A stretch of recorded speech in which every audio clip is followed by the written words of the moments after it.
आज बाबा साहब भीमराव अंबेडकर की 134वीं जयंती है। इस अवसर पर आज हम पहुंचे हैं पटना के अंबेडकर भवन में, जहां दलित समाज के लोग एकत्रित हुए हैं और बाबा साहब भीमराव अंबेडकर को माल्यार्पण कर रहे हैं और उनकी जयंती को धूमधाम से मनाया जा रहा है। तो यहां पर कुछ लोग आए हैं जो इस जयंती को सफल बनाने के लिए। तो हम इन लोगों से जानेंगे कि क्या बाबा साहब का योगदान रहा है हमारे जीवन में, क्योंकि बाबा साहब जो अंबेडकर थे उनका योगदान हमारे जीवन में बहुत ही महत्वपूर्ण था। क्योंकि वो कहते थे कि शिक्षित बनो और संगठित रहो, यानी कि शिक्षा वह शेरनी का दूध है, जो पिएगा वही दहाड़ेगा, उनका कहना था। तो जो उनका हमारे जीवन में योगदान है, इन्हीं सब विषय पे हम इन लोगों से बात करेंगे और कैसा रहा आज का जयंती, सारे विषय पे हम बात करेंगे। लोग, क्या नाम हुआ आपका? मेरा नाम सुरेश माझी।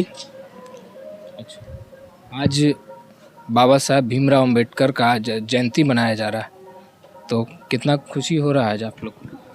खुशी हो रहा है कि हमारे पूर्वज हैं, हमारे परिवार से हैं और बाबा साहब की प्रेरणा से हम लोग ने जो भी हासिल किया, संघर्ष और मेहनत से हम लोग। मैं एक साधारण सा गांव से बिलोंग करता हूं। मेरा घर छपरा जिला फरसा थाना में, और मैं बहुत कम पढ़ा लिखा, लेकिन मैं संघर्ष करके मैं एक छोटा पद, सिपाही के पद पर मैंने 1984 में योगदान किया। और उस समय से मैं ईमानदारी, लगन और वफादारी से सेवा किया और अपने समाज का प्रतिष्ठा को रखते हुए मैं आज तक किसी तरह का गलत काम नहीं किया कि जो हमारे माता पिता या हमारे समाज पर कोई अंगुली उठावे। और मैं संघर्ष करते हुए, मैं जनता की सेवा करते हुए, बाबा साहब की विचार हम छोटी छोटी किताबों में पढ़ते थे और बाबा साहब के विचार को हम लेकर अपना पूरा नौकरी निभाए। और मैं 1 अप्रैल को सेवानिवृत्त हो गए। और मैं अब समाज में जो हमारे पीछे लोग, हमारे अनुसूचित जाति के सदस्य हैं, मैं उनसे यही आग्रह करूंगा कि भाई नमक रोटी खाइए, लेकिन अपने बच्चे को पढ़ाइए। मैं यही बाबा साहेब का माने संघर्ष से हमको यही ज्ञान मिला कि शिक्षित बनो, संघर्ष करो और संगठित रहो। जीवन का सार यही है। क्योंकि हमारे जो संविधान निर्माता बाबा साहब हैं, वो यही नहीं कहे थे, और भी बहुत सारा बात बोले थे, जो कि आज के जो युवा हैं उनको उनसे प्रेरणा लेने की ज़रूरत है। जी जी, हमारे युवा को प्रेरणा लेने का है। मैं बार बार कहता हूँ कि एक संगमरमर की पत्थर जो है, मंदिर बनती है तो सबसे पहले वो पत्थर लगाया जाता है जिस पे हम पहला पाँव रखते हैं, जूता खोल कर या जूता पहने हुए। और उसी पत्थर को मूर्ति हमारे बाबा साहेब को बनाया गया और उसको मशीन द्वारा इतना तराशा गया उस पत्थर को, जो मूर्ति बनी। तो पौधान वाले पत्थर पूछते हैं कि अरे भाई तुम पुजाते हो और हमारे ऊपर जो है पैर। अच्छा, एक बात बताइए, समाज में कहीं ना कहीं आज भी एकजुट लोग नहीं हैं, क्योंकि आज भी देखिए कि बाबा साहब की अंबेडकर की जयंती है, लेकिन जिस तरीके से धूमधाम से मनाना चाहिए उस तरीके से दिख नहीं रहा है। यही आपका जय श्री राम अभी कुछ दिन बाद आने वाला है। जी जी, तो क्या उसको बोलते हैं? रामनवमी। रामनवमी। रामनवमी में लाखों लाख की भीड़ ऐसे ही जुट जाता है लोग। लेकिन कहीं ना कहीं हम लोग की जो समाज है, SC ST OBC, इसकी जो संख्या है आज भी पूरे भारत में सबसे ज़्यादा हमारे समाज की संख्या है। जी जी, लेकिन फिर भी कहीं ना कहीं एकजुट नहीं है लोग, ऐसा लगता है कि नहीं? ये आपका कहा हुआ बिल्कुल सत्य है। ये जो आज हम लोग जो संगठित नहीं हैं, इसी बात का। अच्छा, हम इनसे जानेंगे। आप बताइए, इधर आइए जी। ये जो बता रहे हैं कि लोग में जागरूकता अभी भी नहीं फैल रही है, क्यों? ये बात सही है। ये बहुत स्नेह प्रगति कर रहा है जागरूकता विषय।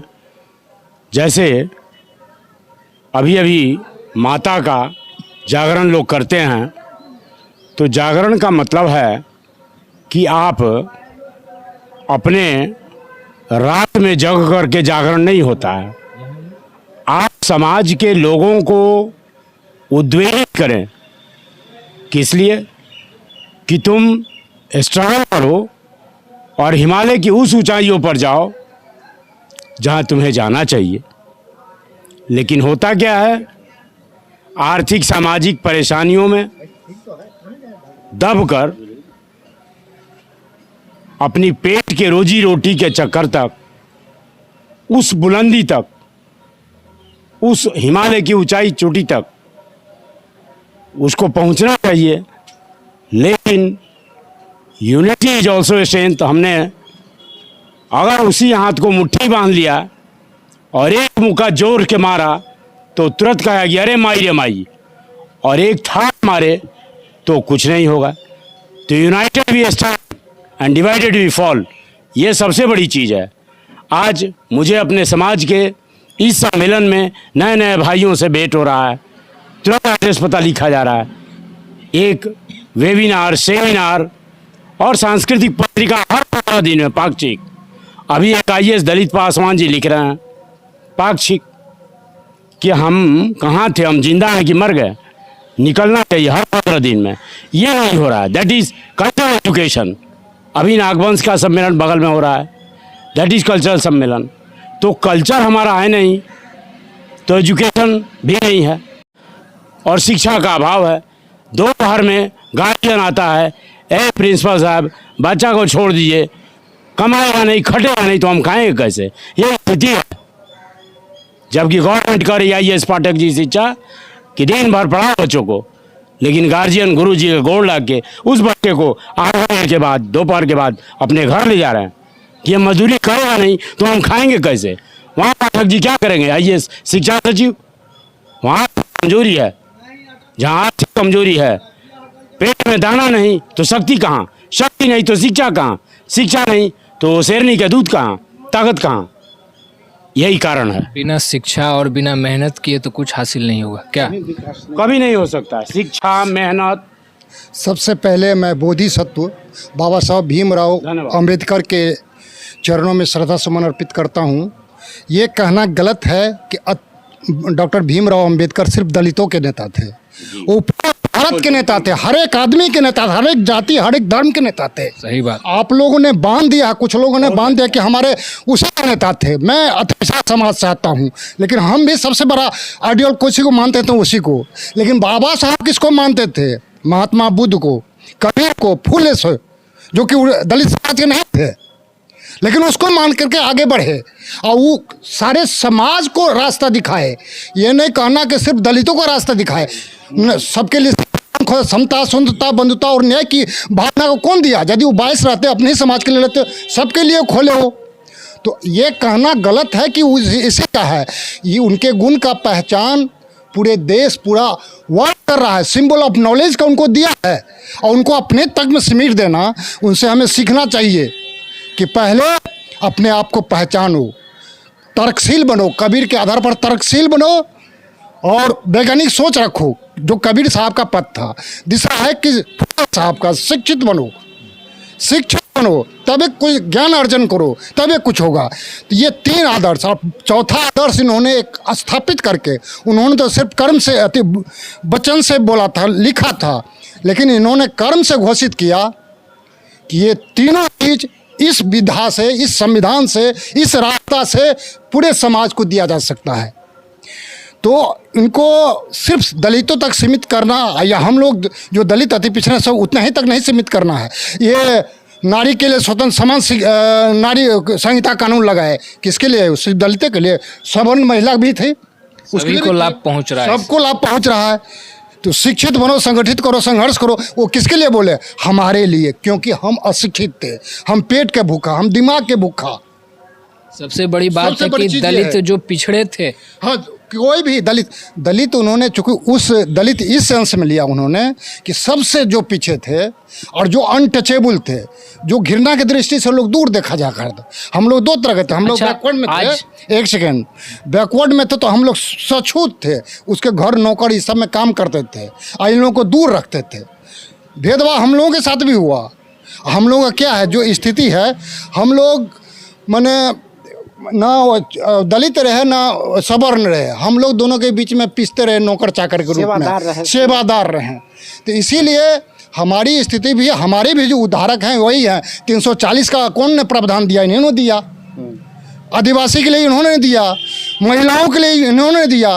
तो ऐसे महान शख्स को हम लोग नहीं पूजें तो किसको पूजें? उनके आइडियोलॉजी को, उनके मूर्ति को पूजा का हम लोग नहीं मानते हैं। उनके आइडियोलॉजी जो सबके लिए सोचे। अब हम लोगों का कर्तव्य है कि हम लोग पूरे भारत के लिए, पूरे विश्व के लिए सोचें, हर एक आदमी के लिए सोचें। हम जैसा ऐसा करते हैं वैसा करते हैं तो बहुत बड़ी बात होगी। लेकिन जागरूकता की बहुत ही महत्वपूर्ण आवश्यकता है, अभी भी जागरूकता समाज में होना चाहिए। जागरूकता बहुत में आ गई है, खास करके दलितों में बहुत सारा समझने लगे, इनके महत्व को समझने लगे। हमारे बैकवर्ड में थोड़ा सा दिक्कत है, अभी नहीं समझे हैं, अभी जय श्री राम लेकर घूम रहे हैं। कुछ राजनीतिक कारण है जो अपना माने क्षणिक लोभ के लिए राजनीतिक में लोग बीजेपी के साथ या किसी के साथ चढ़ जाते हैं, लेकिन आइडियोलॉजी इनको मानते हैं। लेकिन हमारा जात का नेता हो या कुछ हो, उस आधार पर ये लोग बढ़ जाते हैं और उसी का फ़ायदा ये हमारे मनुवादी जितने भी हैं, ब्राह्मणवादी, वर्चस्ववादी, उसका फ़ायदा उठाते हैं। हमारे ही आदमी को एक ठो एमएलए एमपी या कोई पद का लोभ दे करके हमारे समाज को बांट देते हैं। तो ये बहुत सारे कारण है, एक कारण छोटा बताए, बहुत सारे कारण हैं। वो बांटने में लगे हैं, हम बंटने में लगे हैं। अब बुद्धिजीवी बढ़ जाग चुका है, अब हम जगाने में लगे हैं। एक होंगे आज नहीं तो कल हम एक होंगे और सबके लिए काम करेंगे। अच्छा, क्या नाम हुआ आपका? मेरा नाम मुंद्रिका राम, अधिवक्ता, पटना हाई कोर्ट। बाबा साहब का आज जो है डॉक्टर बी.आर. अम्बेडकर साहब का 134वीं जन्म दिवस मनाया जा रहा है। हजारों वर्षों से बहुजन समाज जो शोषित, पीड़ित एवं अन्याय से ग्रसित है, बहुत से इस देश में समाज सुधारक आए, संत फकीर आए, लेकिन बहुजन समाज को तकदीर बदलने के लिए कोई काम नहीं कर सका। अगर कोई काम कर सका तो वो डॉक्टर अम्बेडकर साहब है। बहुजन समाज को उत्थान एवं सभी बहुजन समाज को उत्थान के लिए हमारे गौतम बुद्ध के बाद में आए ज्योतिबा फूले साहब। जब बहुजन समाज के लोगों को, खास करके SC/ST के लोगों को, बहुजन समाज को, महिलाओं को पढ़ने का कोई भी अधिकार नहीं था, धन रखने का कोई भी अधिकार ना था, कुछ भी अधिकार नहीं था, तब ज्योतिबा फूले ने 1848 तक बहुजन समाज के लोगों के उत्थान और विकास के लिए उन्होंने 1848 में 18 गो स्कूल खोले थे और उन्होंने बहुजन समाज को शिक्षा से जोड़ने का काम किया और सभी अधिकारों से लैस करने के काम कर रहे थे। तब ये बातें अच्छी नहीं लग रही थी स्वर्ण दीजी जातियों को, स्वर्ण जातियों को। तब उन्होंने उनके पिताजी को और उनको समाज के लोगों को भड़काया कि इस शिक्षित करके बहुजन समाज के लोगों को क्या कर रहा है, क्या हासिल कर लेगा। ज्योतिबा फूले, इसको तुम रोको, नहीं रोको तो इसका परिणाम बुरा होगा। तब ज्योतिबा फूले के पिताजी ने कहीं कि उतना इतिहास हम बाद में जानेंगे। हाँ। अभी बात यह है कि हमारे जो दलित समाज के लोग हुए एकत्रित नहीं हो पा रहे, और ब्राह्मणवाद एक ऐसा चीज़ है जिस कारण से हम लोग को आज भी हावी पड़ जा रहा है हमारे समाज के ऊपर। ऐसा आप मानते हैं कि? जी मानते हैं। बात है कि सदाचार अन्याय बढ़ता है, कब से सदाचार चुप रहता है तब। बहुजन समाज जो है 90% है।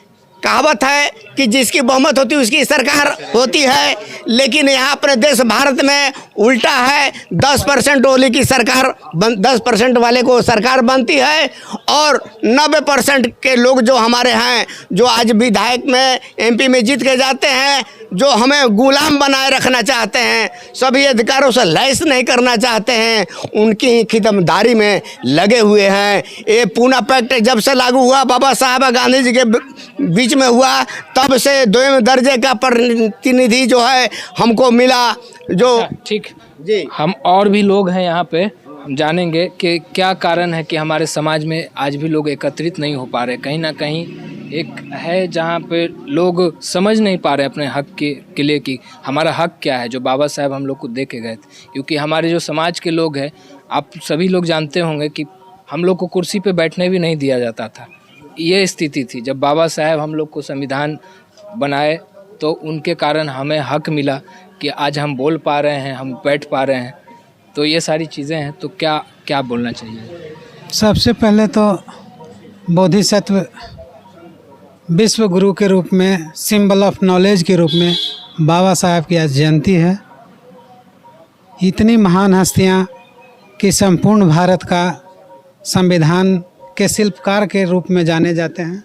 बाबा साहब जो अपना त्याग बलिदान समाज के लिए दिया, अपने पुत्रों का लाश पड़ा रहा, उस समय बाबा साहब लाश को छोड़ करके गोलमेज सम्मेलन में गए।